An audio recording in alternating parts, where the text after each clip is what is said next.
10ാം ക്ലാസ്സിന്റെ അടിസ്ഥാന പാഠാവലിയിലേക്ക് എല്ലാവർക്കും സ്വാഗതം. നമ്മുടെ പാഠപുസ്തകത്തിലെ 3ാമത്തെ പാഠത്തിന്റെ പേര് ഒരു പക്ഷിക്കുഞ്ഞിന്റെ മരണം.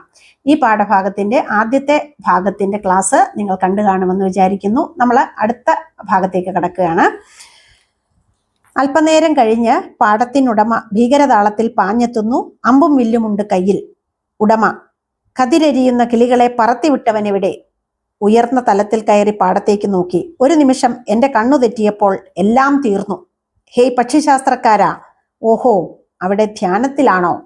അപ്പോൾ പെട്ടെന്ന് പാടത്തിൻ്റെ ഉടമ ഒരു ഭീകരതാളത്തിൽ, ഒരു തിന്മയുടെ ഒരു പ്രതിരൂപം പോലെ അവിടേക്ക് പാഞ്ഞെത്തുന്നു. കയ്യിൽ അമ്പും വില്ലുമുണ്ട്. എന്നിട്ട് പറയുകയാണ്, കതിരെരിയുന്ന കിളികളെ പറത്തിവിട്ടവനെവിടെ? കിളികളെക്കാൾ നമ്മൾ ഭയപ്പെടേണ്ടത് ആരെയാണ്? അവരെ പറത്തിവിട്ടവനെയാണ് ഉടമ ഭയപ്പെടുന്നത്. കാരണം ആശയം നൽകി, ആഹ്വാനം നൽകി കിളികളെ തങ്ങളുടെ അവകാശത്തിനു വേണ്ടി പോരാടാൻ പഠിപ്പിച്ചു കൊടുത്തത് പക്ഷിശാസ്ത്രക്കാരനാണ്, അല്ലേ? അതുകൊണ്ട് അദ്ദേഹം ഇവിടെ തേടി വന്നിരിക്കുകയാണ്. ഓഹോ, അവിടെ ധ്യാനത്തിലാണോ? കളിയാക്കുകയാണ് അദ്ദേഹം. പുറകുവശത്തേക്ക് ഓടിപ്പോകുന്നു. നിമിഷങ്ങൾക്കകം പക്ഷിശാസ്ത്രക്കാരനെ ബലാത്കാരമായി പിടിച്ച് കൊണ്ടുവരുന്നു. പക്ഷിശാസ്ത്രക്കാരൻ ഞെട്ടി. നിന്റെ കയ്യിൽ കൂരമ്പോ? ചുറ്റും കാണുന്ന വെള്ളപ്പൂക്കളോട് എൻ്റെ കുഞ്ഞോമനകളെ. അപ്പം പക്ഷിശാസ്ത്രക്കാരൻ ഒന്ന് ഞെട്ടി. കാരണം പാടത്തിന്റെ ഉടമയുടെ കയ്യിൽ കൂരമ്പുകളാണ്. അപ്പോൾ ആപത്തിനെ തിരിച്ചറിയുകയാണ് അദ്ദേഹം. എന്നിട്ട് ആ വെള്ളപ്പൂക്കളോട് പറയുകയാണ്, എൻ്റെ കുഞ്ഞോമനകളെ എന്ന്. ഉടമ വില്ലിൽ അമ്പ് തൊടുത്തുകൊണ്ട് അടുത്ത്: കൂട്ടുപൊളിച്ചൻ പാടമരിഞ്ഞു തകർക്കാൻ കൂട്ടായി പാടിപ്പോയത് നിൻ പക്ഷി, നിന്നീണം, നിന്നാദം, നിന്നൂർജം. ഇവർക്ക് ഈണവും നാദവും ഊർജവും ഒക്കെ നിന്റേതാണ്. ആ പക്ഷികൾക്ക് അവരെ കതിർ കൊയ്യാനായിട്ട് ആഹ്വാനം ചെയ്തത് നീയാണ്. അപ്പോൾ പക്ഷിശാസ്ത്രക്കാരൻ്റെ ആശയമാണ്, ആഹ്വാനമാണ്, പ്രചോദനമാണ് അവരെ കൊണ്ട് നെൽക്കതിർ തേടി പോകാൻ പ്രേരിപ്പിച്ചത്. അതുകൊണ്ട് എന്താണ്, അതിൻ്റെ ഉത്തരവാദി നീയാണ് എന്നാണ് ആ ഉടമ പറയുന്നത്. പക്ഷിശാസ്ത്രക്കാരൻ: അതിനു നീ എന്നെ? ഉടമ: നിന്നെയല്ലാതെ മറ്റാരെ? നിന്റെ പക്ഷികൾ പറന്നുപോയില്ലേ?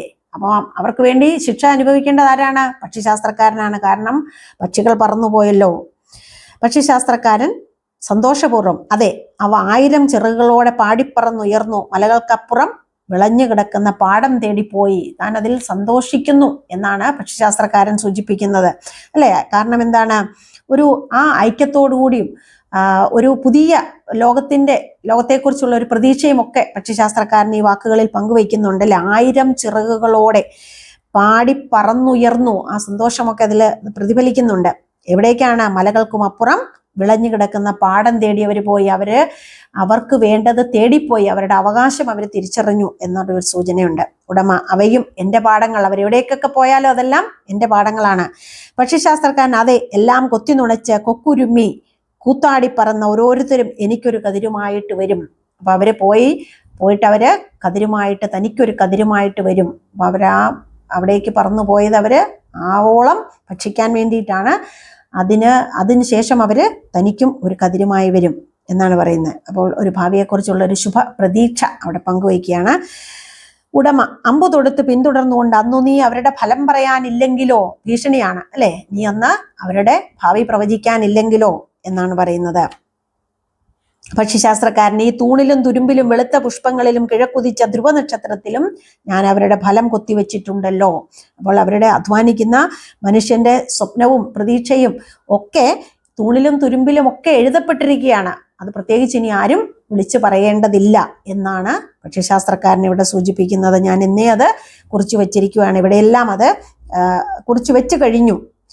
അത് പൂക്കളും കിളികളും അത് പാടിപ്പരത്തും. നിന്റെ ചുറ്റും കാണുന്ന ഈ വെളുത്ത പൂക്കൾ മൊട്ടായിരിക്കുമ്പോഴേ എൻ്റെ മനോരാജ്യം അറിഞ്ഞിരിക്കുന്നു. എൻ്റെ മനസ്സറിയുന്നവരാണ് ഈ പ്രകൃതി എന്ന് അദ്ദേഹം സൂചിപ്പിക്കുന്നു. ഉടമ: പക്ഷിശാസ്ത്രക്കാരൻ: അതെ, നിന്റെയും എൻ്റെയും എൻ്റെ മാംസത്തിൽ ആഴ്ന്നിറങ്ങുന്ന കൂരമ്പിൻ്റെയും നിശബ്ദത. വരൂ, നമുക്ക് ധ്യാനിക്കാം. ഉടമ ചിരിച്ച്: ആരെ? പുച്ഛത്തോടുകൂടി ചോദിക്കുകയാണ്, ആരെയാണ് ധ്യാനിക്കാൻ പോകുന്നത്? പക്ഷിശാസ്ത്രക്കാരൻ: നിന്നെ, എന്നെ, ഈ പച്ചക്കാടിനെ, ഇവിടുത്തെ നദികളെ, മലകളെ, മനുഷ്യരെ. ധ്യാനനിരതനായി വൃക്ഷത്തിന്റെ പുറകിലേക്ക് പോകുന്നു. അപ്പോൾ എല്ലാവരും അംഗീകരിക്കപ്പെടേണ്ടവരാണ്, അല്ലേ? അതിന് മനുഷ്യനെന്നോ പ്രകൃതിയെന്നോ പൂവെന്നോ പക്ഷിയെന്നോ ഒന്നും വ്യത്യാസമില്ല. ഇതെല്ലാം എന്താണ് ഈ പ്രപഞ്ചത്തിന്റെ മക്കൾ തന്നെയാണ്. അവരെല്ലാം പരസ്പരം അംഗീകരിക്കേണ്ടവരാണ്, സ്നേഹിക്കേണ്ടവരാണ്, അതുപോലെ ബഹുമാനിക്കപ്പെടേണ്ടവരുമാണ് എന്ന ഒരു സൂചനയാണ് നമുക്ക്, അല്ലെ? അധ്വാന വർഗത്തെ പ്രത്യേകിച്ചും നമ്മൾ ആരാധിക്കേണ്ടതാണ്. അവരുടെ പ്രയത്നത്തിന്റെ ഫലമാണല്ലോ ബാക്കിയുള്ളവർ അനുഭവിക്കുന്നത്. അങ്ങനെ ധ്യാനനിരതനായി അദ്ദേഹം വൃക്ഷത്തിന്റെ പിന്നിലേക്ക് പോകുന്നു. ഉടമ അത് നോക്കി നിൽക്കുന്നു. ഉടമ വീണ്ടും ധ്യാനത്തിൽ തന്നെ ഈ കൂരമ്പേൽക്കട്ടെ. താങ്കൾ വീണ്ടും ധ്യാനത്തിലേക്ക് പോവുകയാണോ? എന്നാൽ നിങ്ങൾ ധ്യാനിക്കുമ്പോൾ തന്നെ ഞാൻ നിങ്ങൾക്ക് നേരെ കൂരം പയക്കാൻ പോവുകയാണ്. കാരണം ആ ക്രൂരതയുടെ പാരമ്യമാണ് നമുക്ക് കാണാൻ കഴിയുന്നത്, അല്ലെ? ധ്യാനസ്ഥനായിരിക്കുന്ന ഒരുവന്റെ നേർക്ക്, നിരായുധനായിരിക്കുന്ന ഒരുവന്റെ നേർക്ക് അമ്പയക്കാനുള്ള ക്രൂരത, അതാണ് നമ്മൾ മനസ്സിലാക്കേണ്ടത്. പക്ഷിശാസ്ത്രക്കാരന്റെ നേർക്ക് അമ്പയക്കുന്നു. പല അമ്പുകൾ ആവനാഴിയിൽ നിന്ന് എടുത്ത് എയ്തതിന് ശേഷം അങ്ങനെ പിടഞ്ഞു മരിക്കട്ടെ. അത്ര ക്രൂരനാണ് പാടത്തിന്റെ ഉടമ. എൻ്റെ ഗുരു പോലും ഇതാണോ എൻ്റെ ഗുരു എന്ന് പുച്ഛിക്കുകയാണ്. പക്ഷിശാസ്ത്രക്കാരന്റെ ദയനീയമായ വിലാപം കേൾക്കാം. നിമിഷങ്ങൾ കഴിഞ്ഞ ഉടമ ചുറ്റുമുള്ള പൂക്കളെ നോക്കി. ഉടമ: ഇനി ഫലം പറ്റാൻ നിങ്ങൾ, വിളറി വെളുത്ത് കാറ്റിൽ കുനിഞ്ഞ് തലയാട്ടി ഒഴിഞ്ഞു നിൽക്കുന്ന നിങ്ങൾ, എൻ്റെ തോട്ടത്തിലെ പൂവിന്റെ ചോപ്പിന് പക്ഷിശാസ്ത്രക്കാരന്റെ ചോര പോലും വിജയാഹ്ലാദത്തിന്റെ താളത്തിൽ. ഇനി ആ പക്ഷികൾ, അവയുടെ മിനുമിനുത്ത വെളുവെളുത്ത പള്ളയിൽ ഈ കൂരമ്പ്, പക്ഷേ അവ എവിടെ? കുന്നുകളും മലകളും കടന്നു പോയി കാണും. പെട്ടെന്ന് ചുറ്റുമുള്ള പൂക്കളിൽ ശ്രദ്ധിച്ച്, ഈ വെള്ളപ്പൂക്കൾക്ക് നിറം മാറുന്നോ? ഒന്നുകൂടി ശ്രദ്ധിച്ച്, ഇവ ചുവക്കുന്നോ? ക്രമേണ വെള്ളപ്പൂക്കൾ ചുവന്നു തുടങ്ങി. ചുവപ്പ് കൂടുന്നോ? ഉടമയുടെ പരിഭ്രാന്തിയിൽ വർദ്ധിച്ചു വരുന്ന ചുവപ്പ് വ്യക്തമായി കാണാം. അപ്പൊ അവിടെ ഒരു മാറ്റത്തിന്റെ ഒരു അടയാളമാണ് നമുക്ക് കാണാൻ കഴിയുന്നത്, അല്ലെ? പക്ഷെ എൻ്റെ തോട്ടത്തിലെ പൂവിന്റെ ചോപ്പിന് പക്ഷിശാസ്ത്രക്കാരന്റെ ചോരയാണോ എന്നാണ് ചോദിക്കുന്നത്, പരിഹസിക്കുന്നത്. പക്ഷേ പോകെ ആ വെളുത്ത പൂക്കളൊക്കെ പതുക്കെ ചുവന്നു വരുന്നതായിട്ട് ആ ഉടമ തിരിച്ചറിയുന്നു. എന്നിട്ട് പരിഭ്രാന്തി ഉണ്ടാകുന്നു. അപ്പൊ എന്തോ സംഭവിക്കാൻ പോവുകയാണ്. അധികാര വർഗത്തിന്റെ ചൂഷണം അങ്ങനെ എല്ലാ കാലവും ഒന്നും നിലനിൽക്കുകയില്ല. അത് ഒരിക്കൽ തച്ചുടച്ച് കളയുക തന്നെ ചെയ്യും, അല്ലെങ്കിൽ അത് എന്നേക്കുമായി വീണുടയുക തന്നെ ചെയ്യും എന്നതിന്റെ സൂചനയാണ്. അയാൾക്ക് പതുക്കെ പരിഭ്രാന്തി ഉണ്ടായി തുടങ്ങി. വർദ്ധിച്ചു വരുന്ന ചുവപ്പ് അയാളെ ഭയപ്പെടുത്തുന്നു. അയാൾ അമ്പരന്ന് നാലുപാടും താളാത്മകമായി കൂടി നടുവിലെത്തുന്നു. ഒടുവിൽ രക്ഷപ്പെടാൻ എന്ന വണ്ണം ഓടിമറയുന്നു. മാറി വരുന്ന ഇപ്പോൾ മാറിക്കൊണ്ടിരിക്കുന്ന ഈ സാമൂഹ്യ സാഹചര്യങ്ങളിൽ അധികകാലം പിടിച്ചു നിൽക്കാൻ കഴിയില്ല എന്ന അധികാരവർഗത്തിന്റെ ഒരു തിരിച്ചറിയൽ നമുക്ക് ഈ വരികളിൽ കാണാൻ കഴിയുന്നുണ്ട്. അതുകൊണ്ട് തന്നെ അയാൾ രക്ഷപ്പെടാൻ എന്ന വണ്ണം ഓടിമറയുന്നുണ്ട്. അകത്ത് പക്ഷിശാസ്ത്രക്കാരന്റെ ദയനീയമായ കരച്ചിൽ, വിലാപം കേൾക്കാം. നേർത്ത സംഗീതമായി കേൾക്കാം. അല്പം കഴിഞ്ഞ് ചുണ്ടിൽ നെൽക്കതിരുമായി കിളികൾ പറന്നു വരുന്നു. കിളികൾ പറയുകയാണ്: ഫലം പറയും ശാസ്ത്രക്കാര, പക്ഷിശാസ്ത്രക്കാര, മലയോര തന്തി ഉറങ്ങും മലദേവ, വാ നീ. ചുറ്റും പറന്നു ചെന്ന് നോക്കുന്നു. പക്ഷിശാസ്ത്രക്കാരനെ കാണാത്തതിനാൽ ആകാംക്ഷ അനുഭവപ്പെടുന്നവർ വളരെ സന്തോഷപൂർവ്വം വന്നതാണ്. പക്ഷെ ആ പക്ഷിശാസ്ത്രക്കാരനെ കാണാത്തതിൽ അവർ ദുഃഖിതരായി തിരിച്ചു വന്ന് അന്യോന്യം നോക്കിയിരിക്കുക, അങ്ങോട്ടും ഇങ്ങോട്ടും നോക്കിയിരിക്കുകയാണ് എല്ലാവരും വിഷണ്ണരായിട്ട്. ഒരു കിളി: ഗുരു നമ്മെ തിരക്കി ഇറങ്ങിയതാണോ? ഇനി നമ്മൾ വരാൻ വൈകിയതുകൊണ്ട് തിരക്കിപ്പോയതാണോ? കിളികൾ: അതുമാവാം. ഒരു കിളി: നാടും നഗരവും കാടും മേടും അലഞ്ഞു പറന്ന് രസിച്ച് നമ്മൾ എത്ര ഉത്സാഹത്തോടു കൂടിയാണ് എല്ലാം മറന്ന് ആഹ്ലാദിച്ച് തിമിർത്ത് നടക്കുകയായിരുന്നു, അല്ലെ? ഒരുപക്ഷെ ആ പക്ഷിശാസ്ത്രക്കാരനെ അവര് ഓർത്തിട്ടുണ്ടാവുമോ? കിളികൾ: അപ്പോൾ നമ്മുടെ താതൻ ആരും തുണയില്ലാതെ ഒറ്റയ്ക്ക്. ഇപ്പോഴാണ് അവര് അത് ചിന്തിക്കുന്നല്ലേ. നമ്മളിങ്ങനെ ഉത്സാഹപൂർവ്വം പറന്ന് നടന്ന സമയത്ത് നമ്മുടെ പാവം ഈ ഗുരു, നമ്മുടെ താതൻ, അല്ലെ, അദ്ദേഹം അച്ഛൻ ആരും തുണയില്ലാതെ ഒറ്റയ്ക്ക്, തങ്ങളുടെ രക്ഷിതാവ് ആരും തുണയില്ലാതെ ഒറ്റയ്ക്ക് ഇവിടെ കഴിയുകയായിരുന്നു എന്നോർത്ത് അവർക്ക് ഇപ്പോൾ ദുഃഖം തോന്നുന്നു. നമുക്കറിയാമല്ലോ, നമ്മള് ഏതൊരു കാര്യത്തിന്റെയും ഏതൊരു ആശയത്തിന്റെയും വക്താക്കള്, ഇപ്പൊ നമ്മൾ സ്വാതന്ത്ര്യം നേടാൻ വേണ്ടി നമ്മളെ രാജ്യത്തിന് വേണ്ടി പ്രയത്നിച്ചവര്, അല്ലെ? ഒരുപക്ഷെ സ്വാതന്ത്ര്യം നേടിക്കഴിഞ്ഞ് അതില് കുറേയേറെ പേർക്ക് അതിന്റെ സന്തോഷവും സുഖവും അനുഭവിക്കാൻ കഴിഞ്ഞില്ലല്ലോ. എന്ന് പറഞ്ഞതുപോലെ പുതിയ ആശയങ്ങൾ മുന്നോട്ട് വയ്ക്കുന്നവർക്ക് പലപ്പോഴും അതിന്റെ ഗുണങ്ങൾ അനുഭവിക്കാൻ കഴിഞ്ഞില്ലെന്ന് വരും. അപ്പോൾ നമ്മുടെ താതൻ ആരും തുണയില്ലാതെ ഒറ്റയ്ക്ക്. കിളികളെല്ലാം ചേർന്ന് വീണ്ടും ചുറ്റും പറന്നു നടന്നു. എവിടെ തിരയും ദാതാ ജീവജലത്തിനുറവേ, തണലും ചൂടും തന്നവനെ, തളിരാൽ കൂടുമെടഞ്ഞവനെ. എത്രത്തോളം ഞങ്ങളെ ചേർത്ത് പിടിച്ചവനാണ്, എത്രത്തോളം ഞങ്ങളെ സംരക്ഷിച്ചവനാണ്. ജീവൻ കൊടുത്തും തണൽ കൊടുത്തും ജീവിതത്തിലേക്ക് മടക്കി കൊണ്ടുവന്നവനാണ് ആ ഗുരു, ആ താതൻ. ചുറ്റും ചുവന്ന പൂക്കൾ കണ്ടിട്ട് അമ്പരന്ന്, അതാ വെള്ളപ്പൂക്കളെല്ലാം ചുവന്നിരിക്കുന്നു, എന്തൊരു ചുവപ്പ്! അമ്പരപ്പോടെ അവർ അത് നടന്നു കാണുന്നു. അപ്പോഴാണ് അവർ ആ ചുറ്റുപാടുള്ള വ്യത്യാസം മനസ്സിലാക്കിയത്, ആ മാറ്റം ശ്രദ്ധിച്ചത്. എല്ലാ പൂക്കളും ചുവന്നിരിക്കുന്നു. ഒരു കിളി, പാടത്തിനുടമ കൂരമ്പുമായി ഓടി നടന്നത് കണ്ടില്ലേ? കിളികൾ കണ്ടു. അപ്പോൾ പറന്നുയർന്ന് നമ്മൾ പാടിപ്പോയില്ലേ? ഒരു കിളി, ഇനി അവൻ ഇതുവഴി വന്നോ? തിരുഹൃദയം മുറിവേറ്റോ? കിളികൾ വേദനയോടെ, ഗുരുവേ ഗുരുവേ. ഒരു കിളി, താതാ താതാ. വിലാപത്തിന്റെ ഈണത്തിൽ കിളികൾ ഇങ്ങനെ വിളിക്കുകയാണ്, ആവർത്തിക്കുകയാണ്. ഒരു കിളി, ഉടമയായത് എപ്പോഴെന്നറിയില്ലേ? ഉടമയെക്കുറിച്ച് ഓർമ്മിക്കുകയാണ്. എപ്പോഴാണ് ഇയാൾ ഉടമയായത്? എന്നാണ് ഇയാൾ അധികാരത്തിന്റെ പ്രതിനിധിയായത്? ഒരിക്കൽ ഇവരിൽ ഒരാളായിരുന്നു. ചിറക് അരിഞ്ഞെറിഞ്ഞു പോയതാണ്, വഞ്ചന കാട്ടിയതാണ്, അല്ലെ? ഗുരുവിനെ തള്ളിപ്പറഞ്ഞവനാണ്. കിളികൾ, അറിയാം. അവൻ കൂട്ടം തെറ്റിയപ്പോൾ, തിളങ്ങുന്ന നാണയം കണ്ടപ്പോൾ, അവൻ ആ പണം കണ്ട് കൊതിമൂത്ത് പോയിട്ടുള്ളവനാണ്. സ്വർണ്ണച്ചിറക് സ്വയം അറുത്തെറിഞ്ഞപ്പോൾ, തൻ്റെ വർഗത്തെ കൂടി വഞ്ചിച്ചിട്ടാണ് അവൻ തൻ്റെ ചിറകും അരിഞ്ഞെറിഞ്ഞ് ആ നാണയത്തിന്റെ കിലുക്കം കേട്ടിടത്തേക്ക് പോയത്. ഒരു കിളി, ഗുരുമുഖത്ത് സൂക്ഷിച്ചു നോക്കി, അവൻ തള്ളിപ്പറഞ്ഞു. ചങ്ങലക്കിടാൻ ഉത്തരവുമായി. ഗുരുമുഖത്തേക്ക് നോക്കിയിട്ട് അവൻ ഗുരുവിനെ തള്ളിപ്പറഞ്ഞു. മാത്രവുമല്ല, ഗുരുവിനെ ചങ്ങലക്കിടാൻ കൂടി നിർദ്ദേശം കൊടുത്തു. അപ്പോൾ മോചിപ്പിക്കാൻ ശ്രമിച്ചവനെ, അല്ലെങ്കിൽ സ്വാതന്ത്ര്യത്തിലേക്ക് കൂട്ടിക്കൊണ്ടു പോകാൻ ശ്രമിച്ചവനെ, തിരിച്ചറിവുണ്ടാക്കിയവനെ ചങ്ങലക്കിടാൻ ഉപദേശിച്ചിട്ട്, ആഹ്വാനം ചെയ്തിട്ടാണ്, വിളിച്ചു പറഞ്ഞിട്ടാണ് ഉടമ പോകുന്നത്. കിളികൾ, ഗുരു ശപിച്ചു. കിളികൾ, ആ പ്രതികാരം തീർക്കാൻ കൂരമ്പുമായി അവൻ തക്കം പാർത്തു നടക്കുകയായിരുന്നു. പിറകിൽ ഒരു ഉയർന്ന തലത്തിൽ ധ്യാനത്തിലിരിക്കുന്ന പക്ഷിശാസ്ത്രക്കാരന്റെ ദയനീയ വിലാപം കേൾക്കാം. അപ്പോൾ ആ പ്രതികാരം തീർക്കാൻ, എന്തായിരുന്നു ആ പ്രതികാരം? യഥാർത്ഥത്തിൽ കൂട്ടം തെറ്റിയവനെ എല്ലായ്പ്പോഴും കാത്തിരിക്കുന്നവനാണ്. ഇടയ്ക്കിടയ്ക്ക് ആ കിളിയെക്കുറിച്ച് ഓർത്ത് ദുഃഖിക്കുന്നവനാണ് ഗുരു. എന്നാൽ ആ കിട്ടിയ സമയത്ത് പ്രതികാരം തീർക്കാൻ വന്നിരിക്കുന്നവനാണ് ശിഷ്യൻ. ധ്യാനത്തിലിരിക്കുന്ന പക്ഷിശാസ്ത്രക്കാരന്റെ ദയനീയ വിലാപം കേൾക്കാം. പക്ഷിശാസ്ത്രക്കാരൻ, എന്തു വേദന! ഈ ജീവിതം, കാരണമില്ലാത്ത ദുഃഖം എനിക്കും എല്ലാവർക്കും. ഈ ദുഃഖത്തിന് അവസാനമില്ല. ജീവിതം എന്ന് പറയുന്നത് അങ്ങനെയാണല്ലേ, അപ്രതീക്ഷിതമായി സംഭവിക്കുന്ന പല പല വേദനകളും വിഷമതകളും ഒക്കെ നിറഞ്ഞതാണല്ലോ ജീവിതം. അപ്പൊ എല്ലാവർക്കും ഈ രീതിയിലാണ് ജീവിതം. കിളികളെല്ലാം അത് കേട്ട് ശ്രദ്ധിക്കുന്നു. പെട്ടെന്ന് അങ്ങോട്ട് ഓടുന്നു. ദൂരെ നിന്ന് ധ്യാനത്തിലിരിക്കുന്ന പക്ഷിശാസ്ത്രക്കാരനെ കണ്ട ഭാവം. കിളികൾ, അദ്ദേഹം ധ്യാനത്തിൽ. ഒരു കിളി, അതാ ആ മാറിൽ തറച്ചിരിക്കുന്നു കൂരമ്പ്. കിളികൾ, ശരീരമെല്ലാം കൂരമ്പ്. ഒരു കിളി, കൂരമ്പിൽ നിന്ന് ധ്യാനം. ഏതു ഭാരതയുദ്ധം തീർന്നു കാണാൻ. ഭീഷ്മ പിതാമഹനെ ഓർമ്മിപ്പിക്കുകയാണ് ഈ വരികൾ, അല്ലെ?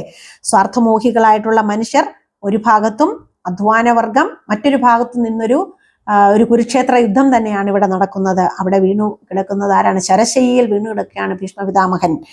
ആ ഓർമ്മയാണ് ഇവിടെ പങ്കുവയ്ക്കുന്നത്. കിളികൾ, ഭീഷ്മർ ഏത് ഭാരത യുദ്ധം തീർന്നു കാണാൻ അങ്ങ് തപം ഇരിക്കുന്നു. ഇവിടെ ഏത് ഭാരത യുദ്ധമാണ് നടക്കാൻ പോകുന്നത്? ഏത് യുദ്ധം തീരാനാണ് അങ്ങ് ശരശയ്യയിൽ മരണത്തിനായി കാത്തു കിടക്കുന്നത്? ഇവിടെ ഒറ്റക്കക്ഷിയല്ലേ ഉള്ളൂ കൗരവർ, മറ്റുള്ളവർ എന്നും വനത്തിൽ തന്നെയാണല്ലോ. അധ്വാനിക്കുന്ന വർഗം, അല്ലെങ്കിൽ ധർമ്മം, നീതി, ഇതൊക്കെ എന്നും കാട്ടിൽ തന്നെയാണ്. ഇവിടുത്തെ സാമൂഹ്യ ജീർണതയാണ് നമ്മുടെ നാടകൃത്ത് യഥാർത്ഥത്തിൽ ഈ കഥാപാത്രങ്ങളിലൂടെ ഓർമ്മിപ്പിക്കുന്നത്, അല്ലെ? എന്നും ഇവിടെ ധർമ്മവും നീതിയും കാട്ടിലാണ്. ഇവിടെ അഴിഞ്ഞാടുന്നത്, അല്ലെങ്കിൽ ഇവിടത്തെ കൗരവപക്ഷമാണെന്നും നാട്ടിൽ വിരാജിക്കുന്നത് എന്ന് സൂചിപ്പിക്കുന്നു. അധർമ്മവാദികളാണെന്നും ഈ നാട്ടിൽ വാഴുന്നത് എന്ന സൂചനയാണിത്. ഒരു കിളി, നമുക്ക് അങ്ങോട്ട് പോകാം. ധ്യാനത്തിൽ വിലപിക്കുന്ന ഗുരുവിനെ തൊട്ടുണർത്താം. കിളികൾ, അതെ, ആ കൂരമ്പുകൾ നമുക്ക് വലിച്ചൂരാം. സാവകാശം അകത്തേക്ക് പോകുന്നു. അല്പം കഴിഞ്ഞ് ദേഹം മുഴുവൻ കൂരമ്പ് തറച്ച പക്ഷിശാസ്ത്രക്കാരനെ എല്ലാവരും കൂടി താങ്ങിക്കൊണ്ടുവരുന്നു. പക്ഷിശാസ്ത്രക്കാരൻ എവിടെയോ വേദനിക്കുന്നു. കൂട്ടം തെറ്റിയവനെ കാണാത്ത ദുഃഖം. ശരീരത്തിന്റെ വേദന എത്രയോ നിസ്സാരം, മനസ്സിന്റെ വേദനയാണ് കഠിനം. കൂട്ടം തെറ്റിയവനെ ഇതുവരെ കണ്ടെത്തിയില്ല എന്ന വേദന. കിളികൾ, ആ വേദന ഞങ്ങളും പങ്കിടട്ടെ. ഒരു കിളി, ഈ കൂരം പെയ്ത കാട്ടാളൻ. കിളികൾ, അവനെ നമുക്ക് കൊത്തിത്തിന്നാം. പക്ഷിശാസ്ത്രക്കാരൻ, വേണ്ട, അവൻ നിങ്ങളിൽ ഒരുവൻ, സ്വയം ചിറകറുത്തെറിഞ്ഞവൻ, പാടത്തിനുടമയായവൻ. എല്ലാവരും സമന്മാരാണെന്നും സമത്വസുന്ദരമായ ഒരു ലോകമാണ് തൻ്റെ ജീവിത സ്വപ്നമെന്നും ഇതിലൂടെ അദ്ദേഹം പറയുകയാണ്. വേണ്ട, അവൻ നിങ്ങളിൽ ഒരുവനാണ്, സ്വയം ചിറകറുത്തെറിഞ്ഞവനാണ്, പാടത്തിനുടമയായവനാണ്. സ്നേഹത്തിൻ്റെയും സഹനത്തിൻ്റെയും വഴിയാണ് പക്ഷിശാസ്ത്രക്കാരൻ പക്ഷികൾക്ക് പറഞ്ഞു കൊടുക്കുന്നത്. കിളികൾ, പാടത്തിനുടമ നമ്മുടെ കൂട്ടുകാരനോ? പക്ഷിശാസ്ത്രക്കാരൻ, അതെ, നിങ്ങളുടെ ചിറകരിയാൻ തക്കം പാർത്തു കഴിയുന്നവൻ. ഒരു കിളി, അവൻ അങ്ങയെ പക്ഷിശാസ്ത്രക്കാരൻ, ഈ കൂരമ്പുകളെ ഇത് മുറിച്ചു, ഇനി ആർക്കും പുതിയ ചിറകുകൾ നൽകാനാവില്ലല്ലോ, ഇനി തനിക്ക് ആരെയും സഹായിക്കാനാവില്ലല്ലോ, പുതിയ ആശയവും ഒന്നും കൊടുക്കാൻ തനിക്കാവില്ലല്ലോ. കിളികൾ, നമുക്ക് ഈ കൂരമ്പുകൾ ഊരാം. പക്ഷിശാസ്ത്രക്കാരനെ ഉയർന്ന തലത്തിലിരുത്തി എല്ലാവരും ചുറ്റും നിന്ന് കൂരമ്പുകൾ ഊരുന്നു. അല്പം കഴിഞ്ഞ് തല നിവർന്ന് അമ്പരന്ന് പരസ്പരം നോക്കുന്നു. ഇപ്പോൾ കഴുത്തു മുതൽ കീഴോട്ട് വീതിയുള്ള ചുവന്ന വര കാണാം അവരുടെ വയറ്റിൽ. ഒരു കിളി മറ്റുള്ളവയെ നോക്കി, നിന്റെ ചിറകിനുള്ള ചുവന്നല്ലോ, മിനുമിനുത്ത അടിവയർ ചുവന്നല്ലോ. ഓരോരുത്തരും മറ്റുള്ളവരെ ഇങ്ങനെ പറയുന്നു. അത് കഴിഞ്ഞു. കിളികൾ, വെള്ളപ്പൂക്കൾ ചുവന്നേ, വെള്ളിത്തൂവൽ ചുവന്നേ, വെള്ളപ്രാവ് കരഞ്ഞേ, വിണ്ണിൽ കഴുകൻ ഉണർന്നേ. എല്ലാവരുടെയും വയറില് ചുവന്ന വര ഉണ്ടായിരിക്കുകയാണ്. കൂരമ്പിന്റെ പാട് എല്ലാവരുടെയും ശരീരത്തുണ്ടായിരിക്കുകയാണ്. അപ്പോൾ കിളികൾ പറയാണ്, വെള്ളപ്പൂക്കൾ ചുവന്നു, വെള്ളിത്തൂവൽ ചുവന്നു, വെള്ളപ്രാവ് കരഞ്ഞു. ഒരു സമാധാനത്തിന്റെ ഇതാണല്ലോ പ്രാവ് എന്ന് പറയുന്നത്. അത് കരയുകയാണ്. വിണ്ണില് എന്തോ ഭയപ്പെടുത്തുന്ന ഭയാനകമായ ഒന്നിന്റെ ഒരു സാന്നിധ്യം, കഴുകൻ ഉണർന്നിരിക്കുകയാണ് ആകാശത്ത്. പക്ഷിശാസ്ത്രകാരൻ, ആ ശരങ്ങൾ കൊണ്ട് ഇവിടെ ഒരു ശയ്യ ഒരുക്കൂ, ഞാൻ വിശ്രമിക്കട്ടെ. ആ ഊരിയ ശരങ്ങൾ കൊണ്ട് ഇവിടെ ഒരു ശയ്യ ഒരുക്കുക എന്ന് പറയുകയാണ്. മഹാഭാരതത്തിലെ ഭീഷ്മരുടെ സ്വച്ഛന്ത മൃത്യുവിനെ ഓർമ്മിപ്പിക്കുകയാണ് ഇവിടെ. കിളികൾ ശരശയ്യ ഒരുക്കുന്നു, പക്ഷിശാസ്ത്രക്കാരൻ അതിൽ ശയിക്കുന്നു, കിടക്കുന്നു. കിളികൾ ദയനീയമായി വിലപിക്കുന്നു. കിളികൾ കരയുകയാണ്. നിമിഷങ്ങൾക്കകം ഉടമ ജീവരക്ഷാർത്ഥം ഓടിയെത്തുന്നു. കിളികളുടെ ചിറകിനുള്ളിൽ അഭയം തേടുന്നു. നേരത്തെ ഓടിപ്പോയ ആ ഉടമ, അവൻ വല്ലാതെ പരിഭ്രമിച്ചും ഭയപ്പെട്ടുമാണ് പോയത്. അവന് തിരിച്ചോടി വരികയാണ്. എന്നിട്ട് എവിടെയാണ് അഭയം പ്രാപിക്കുന്നത്? ഈ കുരമ്പേൽപ്പിക്കാൻ നടന്ന ഈ കിളികളുടെ ചിറകിന് ഉള്ളില് അഭയം തേടുകയാണ് ഉടമ. കൂട്ടരെ, എന്റെ തോട്ടത്തിലും പൂക്കൾ ചുവന്നു, ഭയന്ന് എങ്ങും ചുവന്ന നക്ഷത്രങ്ങൾ തുറിച്ചു നോക്കുന്നു, എനിക്ക് പേടിയാകുന്നു, ഞാൻ വല്ലാതെ ഭയപ്പെട്ടിരിക്കുകയാണ്, എന്തോ സംഭവിക്കുകയാണ്, എന്തോ ഒരു മാറ്റം സംഭവിച്ചിരിക്കുന്നതായിട്ട് താന് മനസ്സിലാക്കുന്നു. എന്താണ്? മാനവികതയുടെ മുന്നേറ്റത്തിൽ അധികാരിവർഗത്തിന്റെ പതനം ആണ് ഇവിടെ സൂചിപ്പിക്കപ്പെടുന്നത്. ഒരു കിളി വാത്സല്യപൂർവ്വം, ഇണക്കുരുവി വരൂ നമുക്ക് പറക്കാം. ഉടമ, എനിക്ക് ചിറകില്ലല്ലോ. അപ്പൊ അവനെ തന്റെ കൂട്ടത്തിലേക്ക് ചേർത്ത് നിർത്താൻ ആ കിളികളുടെ ആ വിശാലമായ മനസ്സ്, അതിന് തയ്യാറാവുകയാണ്. പക്ഷെ അവന് ചിറകില്ലല്ലോ, ഞാൻ തന്നെ അവ അറുത്തെറിഞ്ഞില്ലേ ഉടമയാകാൻ, കൂരമ്പേന്താൻ. താൻ എന്തിനാണ് ആ തന്റെ സ്വന്തം വർഗത്തെ വഞ്ചിച്ചുകൊണ്ട് ആ നാണയത്തിന്റെ കിലുക്കം കേട്ട് അധികാര കൊതിമൂത്ത് അവൻ പോവുകയായിരുന്നു, സ്വന്തം ചിറകരിഞ്ഞു കളഞ്ഞിട്ട്. കിളികൾ, നിനക്ക് ചിറകുകൾ ഞങ്ങൾ തരാം, സ്വർണ്ണച്ചിറകുകൾ, സ്വപ്നങ്ങൾ, ഇതൊക്കെ ഞങ്ങൾ നിനക്ക് തരാം, നമ്മുടെ കൂട്ടത്തിലേക്ക് വരിക, നിനക്ക് സ്വർണ്ണച്ചിറകുകളും തരാം, സ്വപ്നങ്ങളും തരാം. അല്ലെ, എപ്പോഴും ആ സ്വപ്നങ്ങളാണല്ലോ നമ്മളെ നല്ല ഒരു ജീവിതത്തിലേക്ക് അല്ലെങ്കിൽ മുന്നോട്ട് പോകാൻ, പുരോഗതിയിലേക്ക് പോകാൻ ഒക്കെ നമുക്ക് ഊർജം തരുന്നത് നമ്മുടെ സ്വപ്നങ്ങളാണ്, നല്ല നല്ല സ്വപ്നങ്ങളാണ്. വരൂ. ഉടമ പ്രതീക്ഷയും ആഹ്ലാദവും മൂലം ചുറ്റും നോക്കി. വീണ്ടും പൂക്കൾ വെളുത്തത് കണ്ട്, ആ ചുവന്ന പൂക്കൾ വെളുക്കുന്നു, എല്ലാം പളുങ്കുപോലെ വെളുത്ത പൂക്കൾ. അപ്പോൾ നേരത്തെ കണ്ട ആ ചുവന്ന ഭയപ്പെടുത്തുന്ന ആ നിറം മാറിയിട്ട് ഇപ്പോൾ വെളുത്ത പൂക്കളായിരിക്കുകയാണ്. കൂട്ടരെ, എനിക്ക് എൻ്റെ സ്വർണ്ണച്ചിറക് തരൂ, നമുക്ക് പറക്കാം. അപ്പോൾ കിളികളിൽ നിന്ന് സ്വർണ്ണച്ചിറകുകൾ ദാനമായി സ്വീകരിച്ചുകൊണ്ട് ഒരുമിച്ച് പറക്കാനുള്ള ഒരു തീരുമാനത്തോടു കൂടിയാണ് ഇവിടെ നമ്മുടെ ഈ നാടകം അവസാനിക്കുന്നത്. അപ്പോൾ ഒരു തിരിച്ചറിവാണ് ആ ഉടമയ്ക്ക് ഉണ്ടാകുന്നത്, അല്ലെ? എല്ലാവരും ഒന്നാണെന്ന ബോധ്യത്തോടു കൂടി ഒരുമിച്ച് മുന്നേറുകയും സ്നേഹത്തിന്റെയും ഐക്യത്തിന്റെയും സമാധാനത്തിന്റെയും പാതയിലൂടെ മുന്നോട്ട് പോയാൽ മാത്രമേ ഈ നവലോകം സൃഷ്ടിക്കാൻ കഴിയുള്ളൂ എന്നൊരു മഹത്തായ സന്ദേശമാണ് യഥാർത്ഥത്തിൽ നമുക്ക് ഈ നാടകം തരുന്നത്. ഇത് നേരത്തെ സൂചിപ്പിച്ച പോലെ ഇത് എഴുതിയത് ഡോക്ടർ വയല വാസുദേവൻ പിള്ളയാണ്. അദ്ദേഹത്തിൻ്റെ ഒരു പക്ഷിക്കുഞ്ഞിൻ്റെ മരണം എന്ന നാടകമാണിത്. അപ്പം അദ്ദേഹത്തെക്കുറിച്ച് ഒന്ന് രണ്ട് കാര്യങ്ങൾ കൂടെ മനസ്സിലാക്കേണ്ടതുണ്ട്. മലയാള നാടകവേദിയിൽ പുതുവഴികൾ വെട്ടുകയും നാടകരചനയിലും അവതരണത്തിലും നവീനമായ ആശയങ്ങൾ ആവിഷ്കരിക്കുകയും ചെയ്തിട്ടുള്ള ഒരു നാടകകൃത്താണ് ഇദ്ദേഹം. ജി ശങ്കരപ്പിള്ളയുടെ ശിഷ്യനായിട്ടാണ് നാടകരംഗത്തേക്ക് കടന്നു വരുന്നത്. തനത് നാടക സങ്കല്പങ്ങളെയും വിശ്വോത്തരങ്ങളായ നാടകധാരകളെയും ഒരുപോലെ അദ്ദേഹം തൻ്റെ നാടകത്തിലേക്ക് സ്വാംശീകരിച്ചിട്ടുണ്ട്. മലയാള നാടകവേദിയിലും മലയാള നാടക സാഹിത്യത്തിലും എൻ കൃഷ്ണപിള്ള തുടങ്ങിവെച്ച പരിവർത്തനത്തിന്റെ പിൻഗാമികളായി വന്ന ജി ശങ്കരപ്പിള്ളയും സി എൻ ശ്രീകണ്ഠൻ നായരും തെളിച്ച പാതയിലൂടെ സഞ്ചരിച്ച് പ്രമേയത്തിലും അവതരണത്തിലും നിരവധി പരീക്ഷണങ്ങൾ നടത്തി മലയാള നാടകവേദിയെ മാറ്റിയെടുത്ത ശക്തനായ ഒരു നാടകകൃത്താണ് ഇദ്ദേഹം. അദ്ദേഹത്തിന്റെ വിശ്വദർശനം, തുളസീവരം, രംഗഭാഷ, അഗ്നി, വരവേൽപ്പ്, കുചേലഗാഥ, സൂത്രധാര, ഇതിലെ, കുഞ്ഞിച്ചിറകുകൾ, സ്വർണ്ണക്കൊക്കുകൾ ഇവയൊക്കെയാണ് അദ്ദേഹത്തിന്റെ പ്രധാനപ്പെട്ട കൃതികള്. അദ്ദേഹത്തിന് നാടകത്തിന് 9 തവണ സംസ്ഥാന പുരസ്കാരവും 3 തവണ ദേശീയ പുരസ്കാരവും ലഭിച്ചിട്ടുണ്ട്. അദ്ദേഹത്തിന്റെ അഗ്നി എന്ന കൃതിക്ക് 1981 കേരള സാഹിത്യ അക്കാദമി അവാർഡ് ലഭിച്ചു.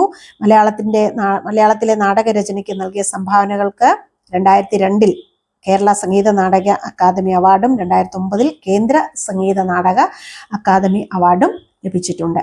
അപ്പം നമ്മൾ ഈ പാഠഭാഗം ഇവിടെ അവസാനിക്കുകയാണ്. ചോദ്യോത്തരങ്ങളുമായിട്ട് നമുക്ക് അടുത്ത ക്ലാസ്സിൽ വീണ്ടും കാണാം. എല്ലാവർക്കും നമസ്കാരം.